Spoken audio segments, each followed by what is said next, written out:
Som osteopat så spørger vi rigtig grundigt ind til patienternes afføring, fordi afføring kan være en rigtig god pejlemærke i forhold til, hvordan har tarmene og fordøjelsessystemet i helhed det.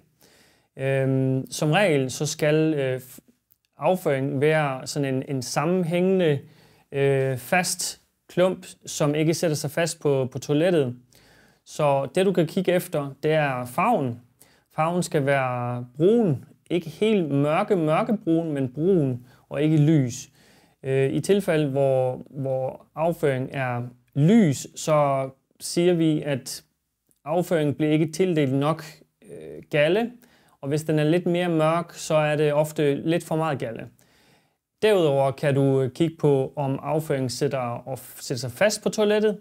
Fordi hvis det er tilfældet, så er det fordi, at der er alt for meget fedt i din afføring. Det vil sige, at gallen får ikke trukket nok fedt ud af afføringen.